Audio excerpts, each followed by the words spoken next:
تین چیزوں میں، بولو کتنی چیزوں میں بیان کی؟ اللہ کے رسول فرماتے ہیں دین کی مضبوطی تین چیزوں میں ہے۔ نمبر ایک اللہ پاک کی معرفت، نمبر دو یقین، نمبر تین رکاوٹ ڈالنے والی عقل۔ عرض کی گئی عقل قامع یعنی رکاوٹ ڈالنے والی عقل سے کیا مراد ہے؟ اس سے کیا مراد ہے؟ میرے نبی پاک صلی اللہ علیہ وسلم کے صحابہ کرام نے اللہ کے رسول کی بارگاہ میں عرض پیش کی، یا رسول اللہ اس سے کیا مراد ہے؟ تو سنو میرے نبی پاک صلی اللہ علیہ وسلم نے ارشاد فرمایا الکف عن معاصی اللہ والحرص علی طاعت اللہ عز وجل، یعنی وہ عقل جو گناہوں سے روکے، اللہ پاک کی فرما برداری کی حرص دلائے، اللہ پاک کی بارگاہ میں مقبولیت کا درجہ دلائے، اللہ پاک کی بارگاہ میں مقبول کرا دے۔ حدیث پاک میں میرے اور آپ کے آقا امام الانبیاء محبوب کبریا صلی اللہ تعالی علیہ وسلم نے فرمایا اگر تم اللہ پاک کی ایسی معرفت حاصل کرو جیسا اس کی معرفت کا حق ہے تو ضرور تم سمندروں پر چلو، تمہاری دعا سے پہاڑ اپنی جگہ سے ہٹ جائیں گے۔ اللہ اکبر، یہ ہے معرفت الہی کی عظمت۔ جس شخص کو اللہ پاک کی صحیح معنوں میں پہچان نصیب ہو جائے وہ بہت اونچا مرتبہ حاصل کر لیتا ہے، اور اس کی دعاؤں میں اتنا اثر آ جاتا ہے کہ اس کی دعا کی برکت سے انہونی بھی ہو جاتی ہے۔ اور مسلمانوں، علماء کرام فرماتے ہیں کہ جو اللہ پاک کی معرفت حاصل کر لے اس کی گزر بسر پاکیزہ زندگی اعلیٰ اور پر لطف ہو جاتی ہے، یعنی زندگی میں بھی انقلاب آ جاتا ہے، زندگی پاکیزہ ہو جاتی ہے، اور پھر اللہ پاک اس کو دونوں جہان میں مقبول کر دیتا ہے۔ تو ہمیں چاہیے کہ ہم اللہ اور اس کے رسول کی فرما برداری میں زندگی گزاریں، اللہ اور اس کے رسول صلی اللہ علیہ وآلہ وسلم سے پیار کرنے والے بنیں۔ انہی باتوں میں انشاءاللہ اللہ پاک کی معرفت ہے، اللہ پاک کا قرب ہے۔ اللہ پاک ہم سب کو عمل کی توفیق عطا فرمائے۔ دو حدیثوں کا خلاصہ ہے کہ جس نے بسم اللہ کہہ کر وضو کیا، وضو کے تعلق سے آپ چند باتیں سنیں۔ فرمایا کہ جس نے بسم اللہ کہہ کر یعنی بسم اللہ الرحمن الرحیم پڑھ کر وضو کیا تو حدیث پاک میں اللہ کے رسول فرماتے ہیں اس کا سر سے پاؤں تک سارا جسم پاک ہو گیا، اور جس نے بغیر بسم اللہ کے وضو کیا تو اس کا اتنا ہی بدن پاک ہوگا جتنے پر پانی پہنچے گا۔ تو ہمیں جب بھی وضو کرنے کے لیے بیٹھنا ہے تو عادت بنا لیں اور اس کو یاد فرما لیں اور عادت میں شامل کر لیں کہ بسم اللہ سے وضو کی شروعات کرنی ہے۔ دوسرا حدیث پاک میں ہے کہ با وضو سونے والا روزہ رکھ کر عبادت کرنے والے کی طرح ہے۔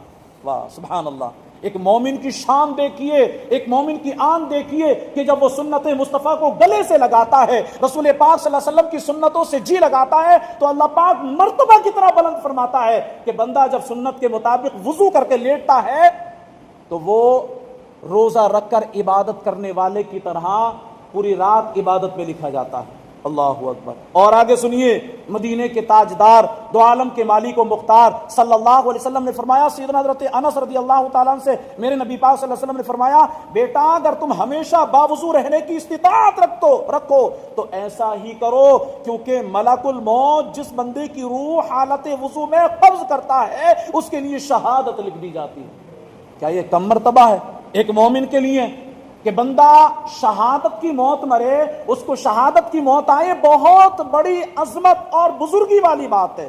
اور مسلمانوں ہمیں چاہیے کہ ہم ہمیشہ باوضو رہنے کی عادت بنائیں، جب بھی وضو ٹوٹ جائے تو باوضو ہو جائیں۔ اور میرے آقا اعلی حضرت امام عشق و محبت مجدد دین و ملت مولانا شاہ امام احمد رضا خان علی رحمت و رضوان تو وضو کے متعلق فرماتے ہیں کہ اللہ نے حضرت سیدنا موسیٰ کلیم اللہ علی نبینا علیہ الصلوۃ والسلام سے فرمایا اے موسیٰ، توجہ، اے موسیٰ اگر بے وضو ہونے کی صورت میں تجھے کوئی مصیبت پہنچے تو اپنے آپ کو ملامت کرنا، اپنے آپ کو ملامت کرنا۔ کس سے کلام ہو رہا ہے؟ پیغمبر سے۔ کون کر رہا ہے؟ پروردگار عالم۔ کس تعلق سے؟ وضو کے تعلق سے۔ تو اس سے بھی وضو کے مقام و مرتبے کا پتہ چلتا ہے کہ بندہ باوضو رہتا ہے تو وہ بلاؤں سے بھی محفوظ رہتا ہے، وہ تکلیفوں سے بھی محفوظ رہتا ہے۔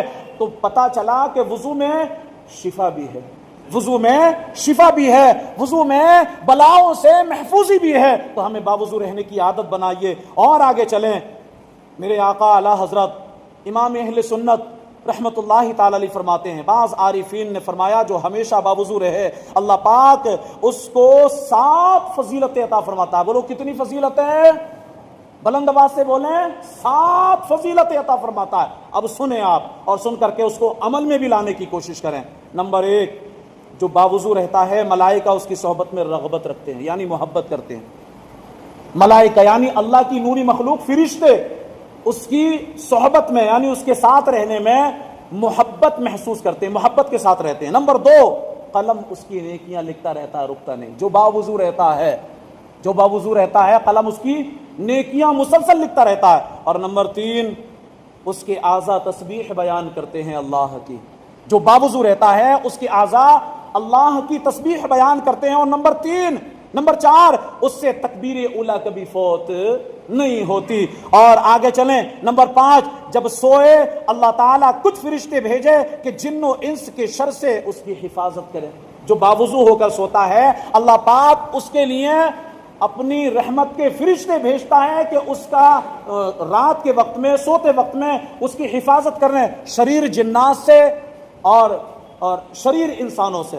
اور پھر نمبر 6، سکرات موت اس پر آسان ہو، یعنی موت کی سختیاں اس پر آسان کر دی جاتی ہیں، موت کی سختیوں سے اس کو بچا لیا جاتا ہے۔ کسے؟ جو باوضو رہتا ہے، جو باوضو رہنے کی عادت بناتا ہے۔ اور نمبر 7، جب تک باوضو ہو امان الہی میں رہتا ہے، یعنی اللہ کی امان میں رہتا ہے، اللہ کی حفاظت میں رہتا ہے، تو پتہ چلا کہ اگر ہم عافیت کے ساتھ زندگی گزارنا چاہتے ہیں، اگر ہم چاہتے ہیں کہ ہمارے رزق میں برکتیں ہو، اگر ہم چاہتے ہیں کہ ہم سے بلائیں دور ہو جائیں، اگر ہم چاہتے ہیں کہ ہم بیماریوں سے محفوظ رہیں، تو ہمیں چاہیے کہ ہم سنتوں پر